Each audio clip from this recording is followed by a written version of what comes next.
Well, before we get to the lectionary text, we need some theological groundwork, beginning with the definition of three words. The first word is prophet. Many think that a prophet is someone who predicts the future, but my desktop Westminster Dictionary of Theological Terms does not give that narrow definition. It defines a prophet as, quote, one who speaks on behalf of God to God's people, end quote.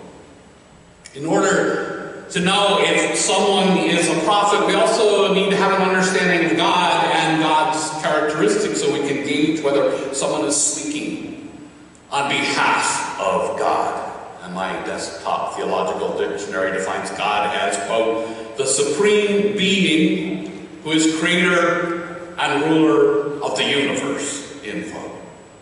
And we often hear in this church that God is love, and our theological dictionary definition of love is strong feeling of personal affection, care, and desire for the well-being of others. It is the primary characteristic of God's nature, and the supreme expression of Christian faith and action.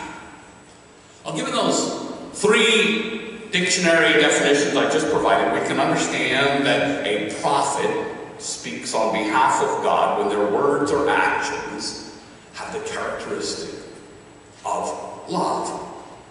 And it's not enough, though, to know that God is the supreme being and the creator and ruler of the universe, has the primary characteristic of love. If that was all we needed to know, then the Bible would be really short, and this sermon would be over about right now.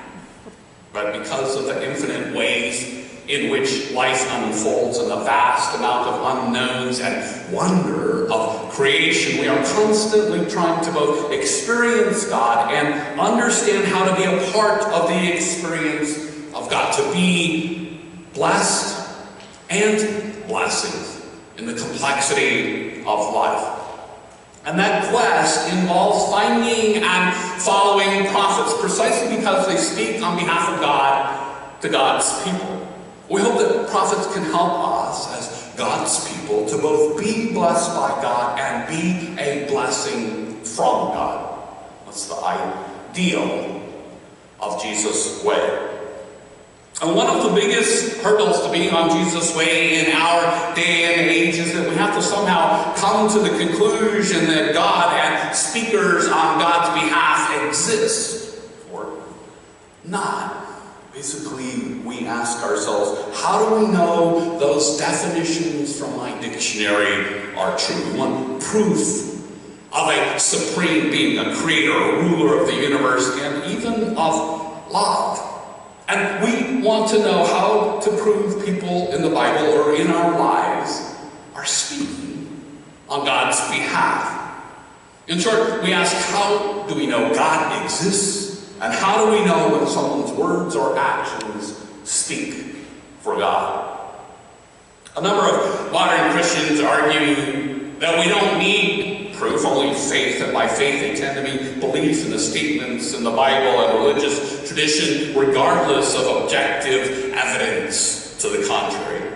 And that works for many, but it doesn't work for all Christians. And in fairness to those it does not work for, the term believe, for most of Christian history, meant to believe and to trust God. It did not mean believe in a set of statements or dogma. And so too, the term for faith also has different meanings in the Bible and in the early church. It means trust and fidelity toward God.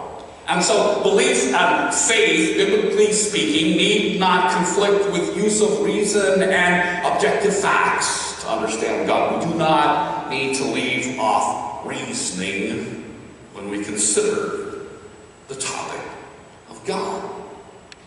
We talked a little bit about this in our adult form class last week. Since the age of reason, empirical evidence has formed the base upon which we tend to understand things. Modern Westerners have this thing for facts, for evidence. We tend to think that only facts lead to truth.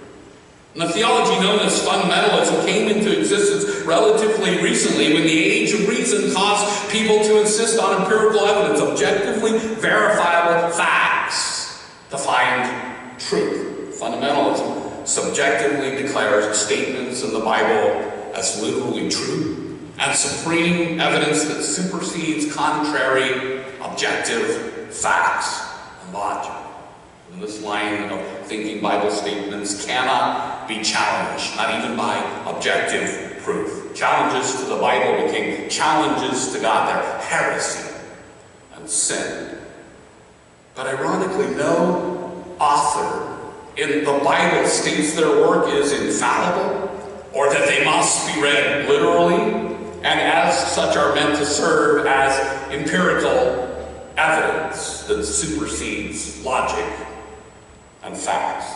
There's no assertion in the Bible that people of God must blindly believe and have faith. And so even from a biblical standpoint, we are not prevented from challenging Bible texts, especially texts that do not objectively evidence the primary characteristics of God, which is love. The Bible does not prohibit us from looking for objective, empirical evidence of God, the supreme being who is creator and ruler of the universe, or for characteristics of love. And so, here's a theological challenge this morning. Does our Bible text, the Song of Hannah, provide prophetic proof of God? Can we hear evidence of God in that text? And is Hannah speaking on God's behalf? Hannah's probably the best known as the woman who was ridiculed and diminished in value in the patriarchal ways of her day for not bearing a child. She was of little value to many until her prayers were answered and she finally had a son, Samuel. And in her prayer, she promised if she conceived a son one day, she would dedicate him to God. And just before the verses that Olivia read so nicely, Samuel was weaned and brought to the temple to be raised by the prophet Eli. And Samuel himself later becomes a prophet. And while churches tend to resign Hannah to a sort of maternal footnote as the mom of the prophet of Samuel, we can actually understand her to be one of the most effective prophets herself in the Bible. Her prophetic song of thanksgiving can be heard echoing down the ages in the Magnificat, sung by Mary at the news of the advent of Jesus. And Mary's also a prophet who we will hear about in Advent. And I love that in these final days of the Christian calendar, we hear from the Hebrew Scriptures the Song of Hannah, and then we hear it echoed in the New Testament Scriptures at the start of the Christian calendar through Mary's song in Advent. Both those songs are important, and they're packed with so much meaning we could spend hours on them. But don't worry, we're over halfway through the sermon, so we're not going to spend hours on them this morning. But I do want to lift up Hannah's song that started it all and just briefly explore her exploration of God and God's incarnation in human experiences. See if it matches up with reasoned evidence of God. Hannah's song actually helps us answer the question, how do we know there's a God? And that in turn indicates that she speaks on God's behalf. So this mom is a prophet. Her song can be heard to contain proof God exists, at least that's my dictionary definition defines God. Her love-soaked words prove that she speaks on God's behalf. The Bible, far from being a document full of words meant to be taken literally, can be understood as the opposite. It's human authors seeking to explain the unexplainable. And as a consequence, the Bible is full of imagery and symbolism and story which give inklings to a sense of God through metaphor. Like us, the Bible's authors and even its characters are unable to fully fathom God, but they have sensed God's presence. They have encountered God. And their encounters like ours in the text and outside the text give mere glimpses of a supreme being. To name it as age of reason proof, we can say that through the ages, humans have encountered empirical evidence of something greater than us existing, and that it pulls us toward a supreme way of being. And we call that greater thing or force, that supreme beingness, God. We're part of God that we encounter in our experience. Things only exist if they are created. And because of the complexity of creation, circumstantial evidence infers that a beingness, or a force, if you will, created it and continues to create it. It's logical to say it is a supreme being. And many name that supreme being as, or creative force, as God. And there's direct evidence in the world that immutable rules govern that which is created. Laws of physics like gravity, laws of nature like evolution are among them. And there's also evidence of a rule that creation is perpetually aimed toward its bestness. Humans desire, individually and collectively, to be our best. We experience, as a part of that aim, a desire to tend to the well-being of others and creation. In other words, there is proof that love, the desire for well-being within and without ourselves, exists. We also call that existence of love God. It's a force that we experience existing. Now, given all of this, it's logical to conclude the existence of God as the theological dictionary defines it. It's okay to challenge that conclusion, but it is logical. It's also logical to conclude that we can choose to literally help supreme beingness to more fully break in by tending to the well-being of others and creation. We can call that breaking in God's incarnation. God is incarnate in the call to betterment, and in humans answering that call. God is incarnate in the great wonders of creation and the awe we feel toward it.